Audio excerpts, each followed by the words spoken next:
Sarah Chen's trembling fingers were stained with a stranger's blood when she finally arrived at Meridian Publishing, 17 minutes late for her shift.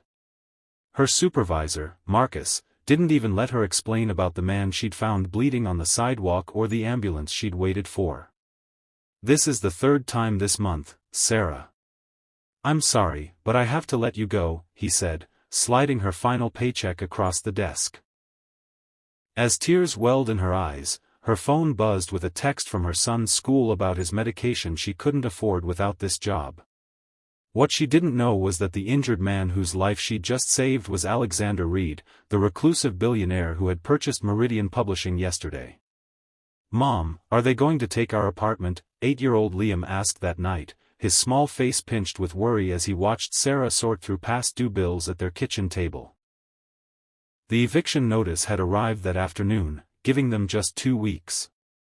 Sarah pulled her son into her arms, hiding her face in his hair so he wouldn't see her tears. "No, baby. I promise I'll figure something out," she whispered, though she had no idea how. Her savings would barely cover a week's groceries, let alone rent, and Liam's asthma medication cost more than she could possibly afford now. 3 days of desperate job hunting yielded nothing.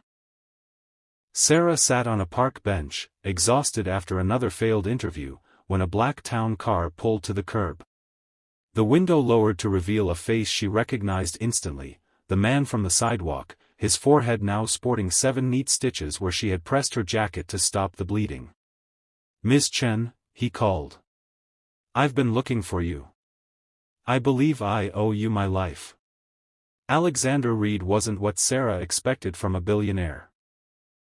His office was minimalist, with just one personal photo, a young boy who looked remarkably like Liam. "The doctor said if you hadn't stopped the bleeding when you did, I might not have made it," he explained, pouring her tea with his own hands rather than calling an assistant. "I wanted to thank you properly." When he slid an envelope across the desk, Sarah's pride almost made her refuse it, until he mentioned it was a job offer, not charity. "Meridian needs a new community outreach director," he said. "Someone with compassion and quick thinking. Someone exactly like you." Sarah's first weeks at Meridian were a whirlwind. The salary was triple what she'd made before, and the flexible hours meant she could be there for Liam's school events. Alexander, who insisted she call him Alex, seemed to appear whenever she needed guidance, his quiet intelligence and unexpected kindness making her heart race in ways she tried desperately to ignore. He was her boss, after all, and the gulf between their worlds seemed unbridgeable. What she didn't know was that Alex had been watching her with the same careful longing, drawn to the fierce love she showed her son and the unflinching integrity that had made her stop for a bleeding stranger even when it cost her everything. The company holiday party changed everything. Sarah had just stepped onto the balcony for air when Alex joined her, snowflakes catching in his dark hair. "You've transformed this company in 3 months," he said softly. "People actually smile in the hallways now." When she laughed and blamed the free champagne, he shook his head. "It's you, Sarah. It's always been you." His hand brushed hers on the railing, and the electricity between them was undeniable. Just as he leaned closer, his phone rang with an emergency. His son had been rushed to the hospital. "You have a son?" Sarah whispered, the world tilting beneath her feet. Alex's face went pale as he realized his secret was exposed. "Yes. Max is 10. He lives with his mother in Switzerland, but he's visiting for Christmas and," he stopped, panic in his eyes. "He has severe asthma. I need to go." Sarah grabbed her coat. "I'm coming with you. I know about asthma emergencies."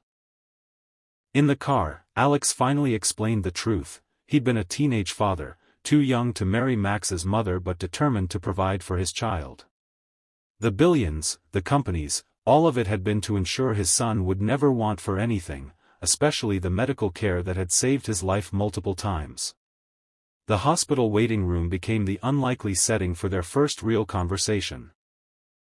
As Max slept peacefully after his treatment, Sarah and Alex talked until dawn about single parenthood, their dreams for their children, and the loneliness that came with putting everyone else first. When Alex finally drove her home, something had shifted between them. "Thank you for tonight," he said, walking her to her door. "For understanding." His kiss was gentle, questioning, and over far too quickly. Sarah watched him drive away, touching her lips and wondering if she'd imagined the tenderness in his eyes. The next morning, Sarah arrived at work to find the office in chaos. Rumors were flying that Meridian was being sold to a media conglomerate known for brutal layoffs. Employees clutched their personal items, expecting the worst, while executives huddled behind closed doors. When Sarah finally cornered Alex in his office, demanding answers, his face was a mask of cold efficiency she'd never seen before. "Business decisions aren't always pleasant, Sarah. Sometimes sacrifices must be made." He wouldn't meet her eyes as he added, "The community outreach department will be the first to go." Betrayal burned through Sarah like acid. She'd trusted him, begun to fall for him, and now he was dismantling everything they'd built together. Was any of it real? She asked, her voice breaking. Or was I just a convenient PR story, the woman who saved the billionaire? When he didn't answer, she placed her badge on his desk. "I quit. I won't wait around to be discarded again." As she walked out, she didn't see Alex reach for her, his face crumpling with a pain that had nothing to do with his healing wound. That night, as Sarah helped Liam with homework, trying to hide her heartbreak, a knock came at their apartment door. Max stood in the hallway, his inhaler clutched in one hand. "My dad's really sad," the boy said simply. "He says he messed everything up." Behind him, Alex appeared, looking more disheveled than she'd ever seen him. "The sale was to protect the company," he explained breathlessly. "A hostile takeover was coming. I had to make it look like my idea to maintain control." He took her hands. "I've never lied about how I feel about you, Sarah. Not once." The truth unfolded like a map between them. Alex had been fighting for months to save Meridian from corporate raiders who would have gutted it. The sale was a complex legal maneuver that would actually preserve every job, including an expanded community outreach program. "I couldn't tell anyone," he said. "Not even you. Especially not you, because your reactions needed to be genuine for the plan to work." When Sarah asked why he'd risk so much for a publishing company, his answer changed everything. "Because it was my father's legacy before he died. Because Max wants to work there someday.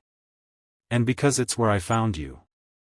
6 months later, Sarah stood in the newly opened Meridian Children's Library, watching as Liam and Max helped younger kids find books about adventure and possibility.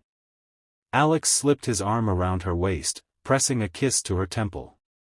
"The board loved your proposal for literacy programs in underserved neighborhoods," he murmured. "They've approved funding for the next 5 years." Sarah leaned into him, still sometimes amazed by how her life had transformed from that bloody morning on the sidewalk. "I never thought being late to work would be the best thing that ever happened to me," she said. "Speaking of which," Alex said, suddenly looking nervous as he reached into his pocket. "I have something to ask you." The small velvet box he produced made Sarah's heart stop. Inside was a simple but stunning emerald ring. "I don't want to be your boss anymore," he said softly. "I want to be your partner. In everything." As tears filled her eyes, he added, "You saved my life once. I'm hoping you'll let me spend the rest of it trying to deserve you." Under the soft lights of the children's library, surrounded by stories of hope and second chances, Sarah gave him her answer, and began the next chapter of a story more beautiful than any she could have imagined. Sometimes the most unexpected detours lead exactly where we're meant to be, if we're brave enough to follow them. The proposal at the children's library became the stuff of Meridian publishing legend. Employees who witnessed it spoke in hushed tones about how their normally composed CEO had stumbled over his words, how Sarah's joyful tears had caused both boys to rush over in concern, and how the elderly librarian had shushed their celebration until Alex made an impromptu donation that funded the children's section for the next decade. What no one saw was the quiet moment in Alex's car afterward, when Sarah held the ring to the light and whispered, "Are you sure? Your world is so different from mine." Alex had taken her hand, the one that had once been stained with his blood, and kissed each fingertip. "You are my world now. Everything else is just details."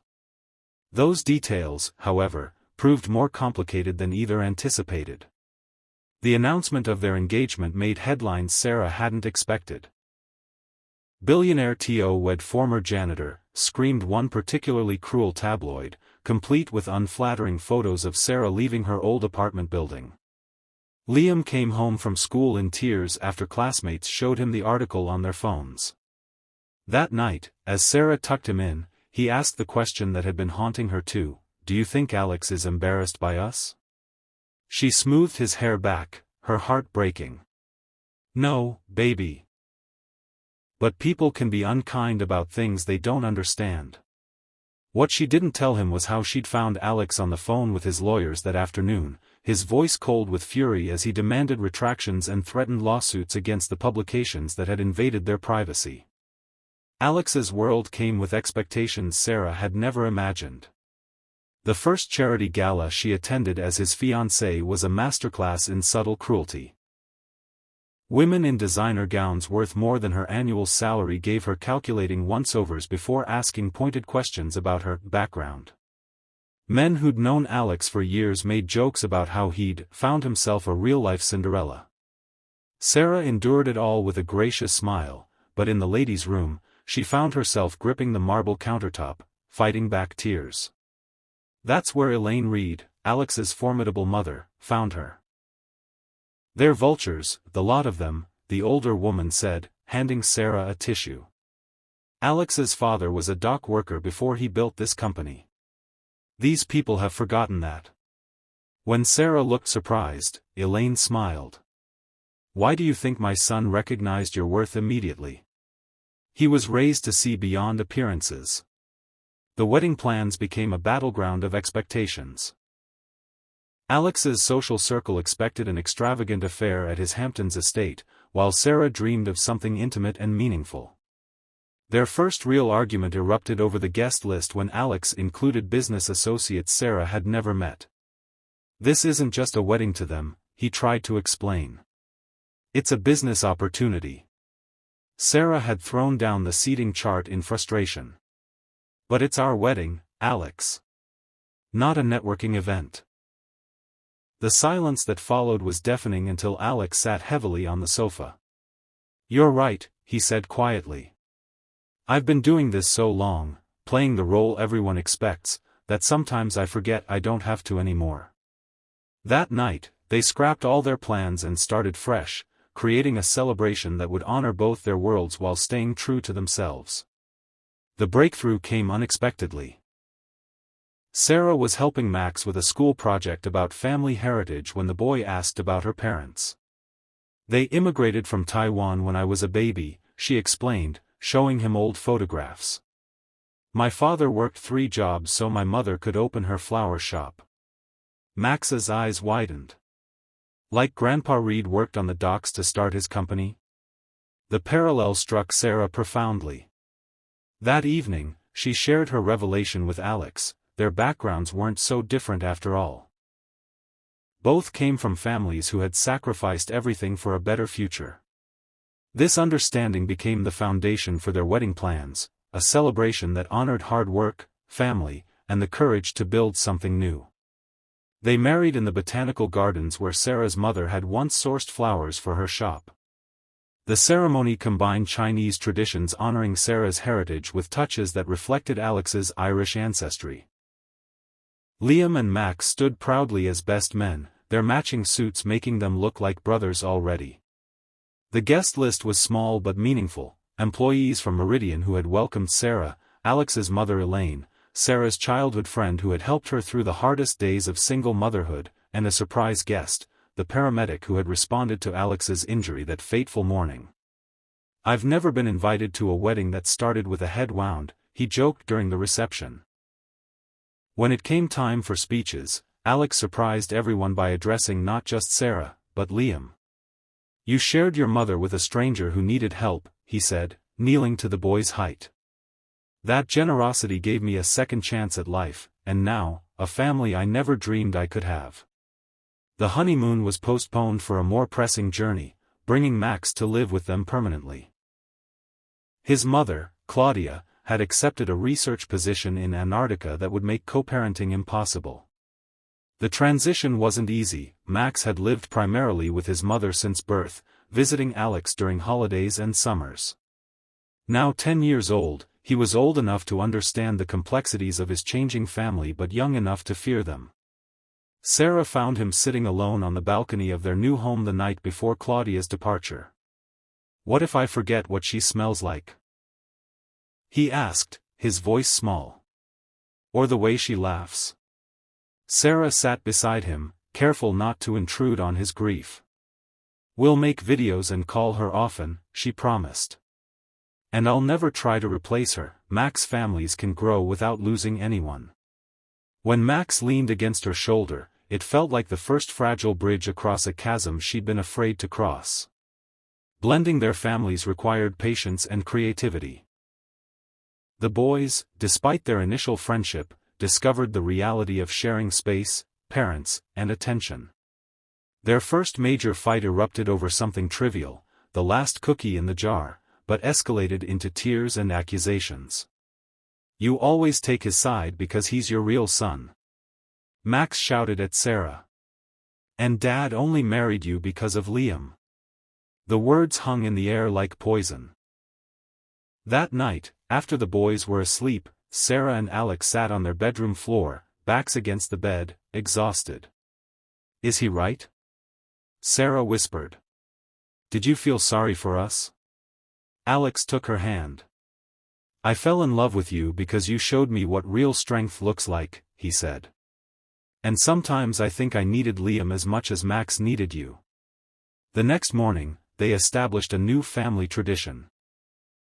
Sunday councils where everyone could speak honestly about their feelings without judgment, followed by an activity chosen by the boys together.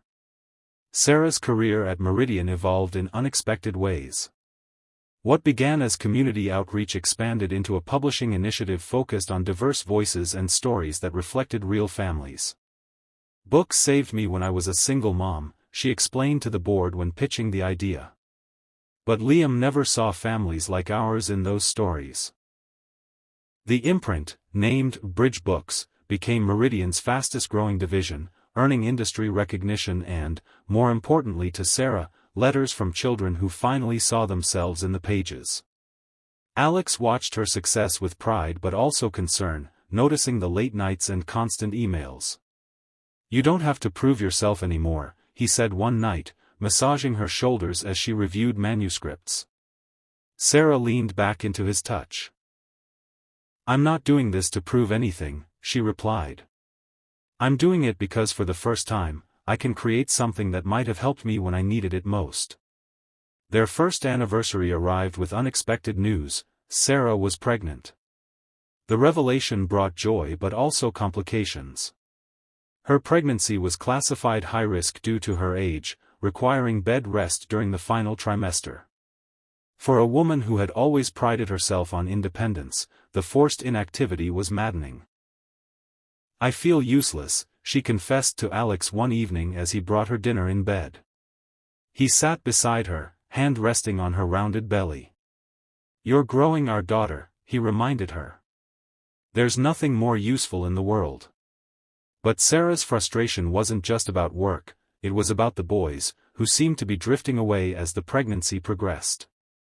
Liam spent more time at friends' houses, while Max had grown quieter, watching the preparations for the baby with wary eyes. The solution came from an unlikely source. Elaine Reid, now a doting grandmother to both boys, suggested they needed responsibilities that connected them to the baby. "Children fear being replaced," she observed.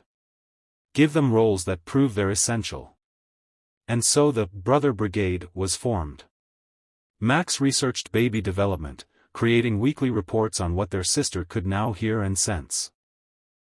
Liam, artistic and gentle, painted the nursery with a mural of all the places their new family would explore together. Each night, they took turns reading stories to Sarah's belly, their small hands feeling for kicks and movements. "She always moves more when you read," Sarah told them, watching their faces light up with importance. "I think she already knows her brother's voices." Emma Reid arrived 2 weeks early, during a thunderstorm that knocked out power across the city. Alex, who had faced corporate takeovers and market crashes without flinching, nearly fainted when Sarah's water broke during their middle-of-the-night dash to the hospital. The delivery was difficult. Sarah hemorrhaged, requiring emergency surgery that left Alex pacing the waiting room with a newborn daughter in his arms and terror in his heart. "Your mom is the strongest person I know," he whispered to Emma, her tiny face scrunched against the hospital lights. "She has to be okay." When the doctor finally emerged with news that Sarah was stable, Alex sank into a chair, cradling their daughter as tears of relief streamed down his face. Later, when the boys were allowed to visit, they entered the hospital room with uncharacteristic caution, their eyes wide at the sight of Sarah looking pale against the white sheets. "Come meet your sister," she said, holding out her arms. "She's been waiting for you." The first year of Emma's life tested them in ways none had anticipated. The baby had colic that kept the household awake for weeks.